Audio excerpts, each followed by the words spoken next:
Hi guys, back for part 1b. In part A, I cut up the video because it got too long. I was talking about how we got pushed into thinking fake foods, modern processed foods, and seed oils um, were actually good for us, how we got to that point and what is behind it. So I'm going to continue explaining that. Thanks for coming back. Ciao, ciao.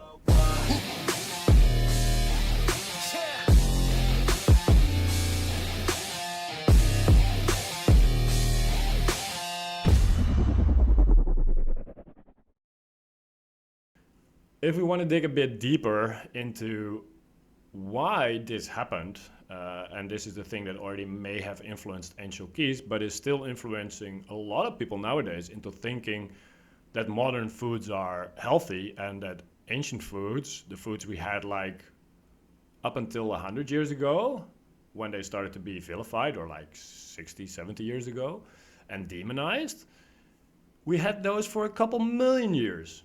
And like I just said, like we actually got pretty old on those if you filter out unlucky circumstances. So we were doing very well on it, and we didn't really need America in this story to come in and give us, to standardize our diet, to give us advice, because our genes knew pretty well what was healthy and what made us strong and happy. And we're not anymore. So if you want to read more on that, dig deeper into the website I'll link below. It comes from the Twitter of Belinda Vetteke, is the wife of a doctor who got banned by advising people to eat more healthy fats, actually. And for me, that's like an insane shocker for where I am now. I think for you guys it will sound less like absurd, because that's what we've been hearing for the last 50 years.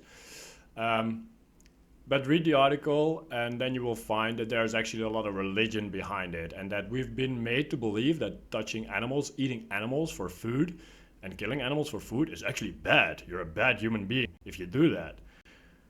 Well, surprise, surprise, you have no reason to believe, if you follow evolution, that this is actually true. It is actually quite the opposite. If you were not willing to hunt animals for the last couple million years of evolution of humankind into the modern human Homo sapiens, you kind of had a problem and you were not actually going to do very well. If you want to know more about this, you should follow the Twitter of Mickey Ben-Dor. He is an anthropologist specialized in, well, what did we eat? Actually, in what animals did we use to hunt?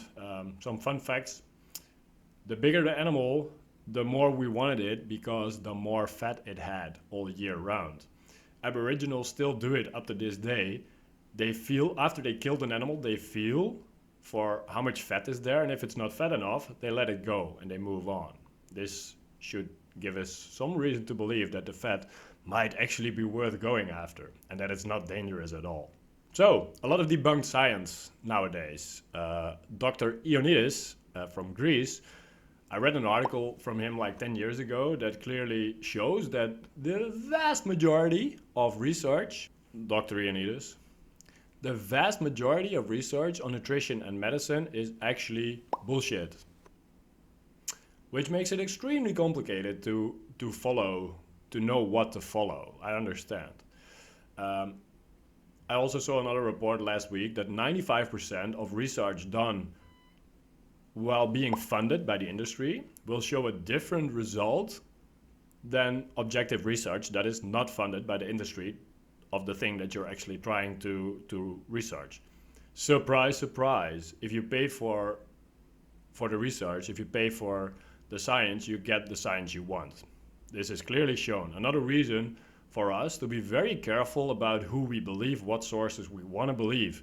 So yeah, I can put my tinfoil hat up again. But this shouldn't be a surprise. I'm actually not saying they are trying to destroy you, like destroy your health willfully. No, they're just trying to make money.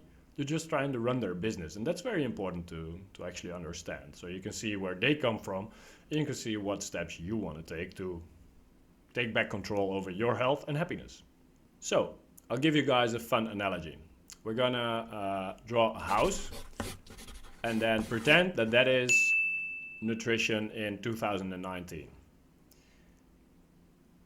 Just go back to a situation 100 years ago where we used to have one contractor for the whole village, that used to build our houses. And our houses were, we liked them. They were not the prettiest if we think of modern norms and designers and whatever, but they served us pretty well. They had strong walls, they had a roof, the water wasn't coming in. We were happy. The houses actually lasted for a long time. And then at one point, sometimes an earthquake came or whatever, and we had to rebuild our house, but we were happy with them. Now, imagine this village in modern days experiencing a lot of trouble with the quality of their houses. A lot of people have complaints about their houses. They find like rotting building blocks all of a sudden. This would be cancer. They find like the computer that's on the top floor is making a lot of mistakes nowadays, especially after 20 years or whatever, which would be the equivalent of 60 years for humans. It starts to make mistakes. At one point, it doesn't even recognize you if you come in anymore. So the doors don't open well, the curtains don't go automatically, the lights are different. Everything is going to be weird because the house seems to have forgotten who you are. The airco unit is not functioning properly anymore. The filters seem to rot away. All kinds of other building blocks and wooden beams are rotting away all of a sudden. The water pump that needs to bring us life and fresh water all through the house, it's failing very often. Sometimes it just stops all of a sudden, which pretty much never happened with the old houses, with the old contractor. Oh wait, aren't we forgetting something?